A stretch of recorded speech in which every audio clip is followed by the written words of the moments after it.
Okay, let's talk about our universe and why I think it's not possible. The way it was explained to us as kids and still to this day. Okay, here's the Milky Way galaxy. And through a big bang, all these stars are flying around, smashing into each other. And finally, they all gravitated out. All these stars found their place spinning in an enormous circle that's trillions and trillions of miles apart, thousands and thousands of light years in diameter. And they're all just doing their thing. In the middle of the Milky Way galaxy, there's a black hole millions and millions of times bigger than the sun. And it's traveling through space at a whopping 1.3 million miles an hour. Here's a top fuel dragster.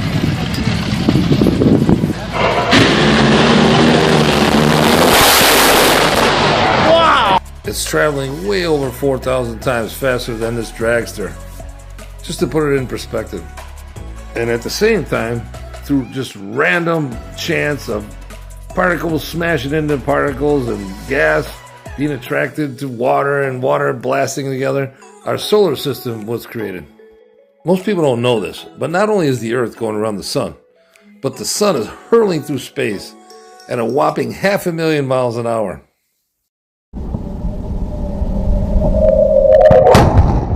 Did you even catch that? That was a hypersled going Mach 8. So you imagine the sun is going 70 times faster than that, over Mach 500. The Earth is corkscrewing at Mach 1.5, and it's also going around the sun at Mach 88, 10 times faster than this. So imagine you have all these multi-directional, crazy, insane speeds. Here's where the enormous problem comes in. Now, don't forget, the Earth is spinning on its axis of 23.4 degrees. Now, that's pointing away from the direction of travel of the sun. And right in line with the axis of the Earth is this North Star. And there's your smoking gun. Okay, so in order to show you that the heliocentric system has a serious problem, we have to build a model. Okay, so here's our model, and here's the Earth, obviously, and we mounted a camera to the Earth. That's you standing on it. And here's the Milky Way galaxy. In the center is a black hole where the sun is shooting towards. And imagine the whole ceiling is the Milky Way galaxy. But we just got a little chunk of it here that we can control. Now, here's the axis of the Earth, and there's the North Star, because the axis points to the North Star, obviously.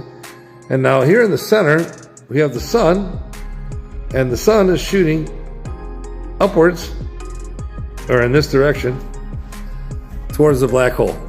Now, before we show you this experiment, let's look at a real-life experiment. Okay, so here's the North Star. You can barely see it. I'm using my little camera. And it's easy to find because it never moves. It hasn't moved for thousands of years. Now, I'm going to show you my scope. I have a scope here with the camera mounted to it.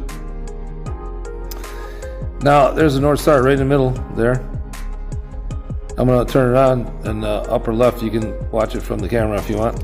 All right, so now, watch this. If I move the legs, if I move the camera an inch, the star will move an inch, obviously, right?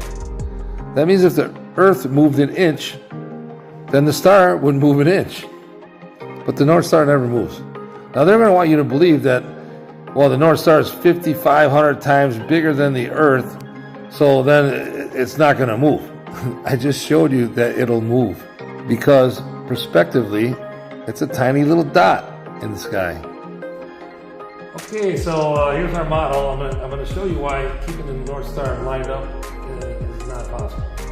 All right, so I'm going to turn on my camera here. You'll be able to see it on your screen. Now, it'd be one thing if the Earth turned like this and the North Star turned, galaxy turned with it. That's not how it works. The Earth spins like this on its axis around the Earth, that's around the sun. That's how you get your seasons. So you can see where the complication comes in. All right, so let's just go 3 months. So we're gonna go 3 months like this. Okay, you can see how it's not even close. And we're gonna go 6 months. Now it's 186 million miles off because it's 93 million miles away. So we're gonna do another 3 months. You can see the North Star is not even close. And then we're gonna go back to where we started from. So you can see the way the Earth moves around the sun, it's impossible. The whole Milky Way galaxy would have to be gyrating on a 186 million mile undulation as it was going around in a circle. So you can see that's like retarded. Okay, another big problem. It's going 66,000 miles an hour this way. And what if it goes 66,000, an eighth of a mile faster? It's gonna speed up. It's gonna speed up and not line up. It's the same thing on acceleration. We got the acceleration dynamic. It's going at 500,000 miles an hour. If it goes at 500,000 miles an hour and an eighth, and just anything off, it's gonna not line up. So that's it. You can see like the total impossibility of this whole thing. So real quick, the Earth going around the sun, the axis pointing out in outer space would paint a circle. The whole Milky Way galaxy would have to follow that circle. This tiny little planet would control the whole galaxy? And the whole galaxy, there's no parallax. All the stars stay in the same formation all the time. They never move. So this little tiny Earth would control the whole Milky Way galaxy. That'd be the only way it would work. Whew. Dare I say it? Would that make us the center of the universe? Let's talk about the three-body problem, and let's let Neil explain it to you. It turns out the orbits of a three-body problem are mathematically chaotic. Yes, I was about to say, that did not seem very stable. Okay, so they got a problem. Three-body problem doesn't work. Let's see how they fixed it. Come over here. To Laplace. He studied this problem. Right. Okay? And he developed, I don't think he invented, but he developed a new branch of calculus. Ooh. Called perturbation theory. So the old math didn't work, so they had to come up with some new math. Aha. Okay? Unknown to Newton, even though Newton invented calculus. Right. He invented calculus. Right. All right? So he could have done it. He could have said, in order to solve this problem, let me invent I need more calculus. More calculus. I just need more calculus. I just need more calculus. So it doesn't really work, but you have to invent new mathematics to make it work. Gotcha. Didn't do it. So Laplace develops perturbation theory, and it comes down to we have two bodies, the sun and the earth in this case, and the third one, the tug is small, but it's repeating. Mm-hmm. It's not a big tug. Jupiter's not sitting right here. Right. It's way out there. Way out there. It's just a little tug. And so you can run the equations in such a way and realize that a two-body system that is tugged often by something small, that it all cancels out in the end. So you can run the math in a special way where everything cancels itself out. Isn't that nice? Okay, let's cruise down here. So in that system, let's ignore the moon for the moment. It's Earth going around the sun, another two-body system. That's a two-body system. All right. But then he worried.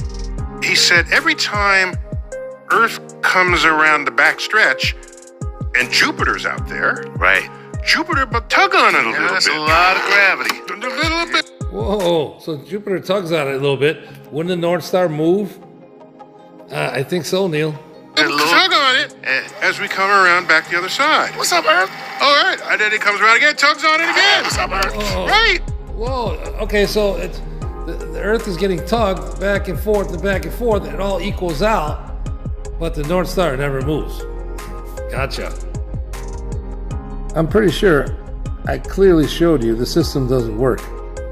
So instead of throwing it away, just get new math. Is it possible that we're not moving? There's been many experiments that have been conducted, and there is no experiment that shows that we're moving. Do you ever feel the Earth moving, besides an earthquake? Don't you think it's time to study flat Earth? Well, if you want to study flat Earth, you're probably going to go to YouTube, you're going to type in flat Earth, you're going to hit go, and then you're going to get a bunch of garbage, a bunch of nonsense.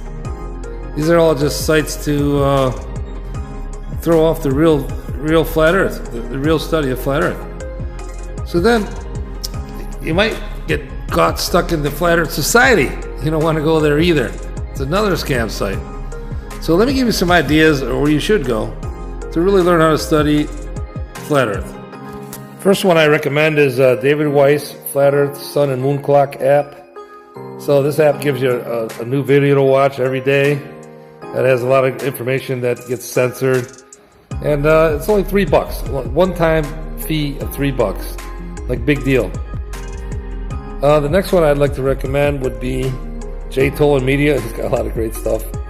Some really long-distance views. Like there's no way we live on a globe. Taboo Conspiracy 3 is an awesome one. He's on number 3 already because they took down the other 2.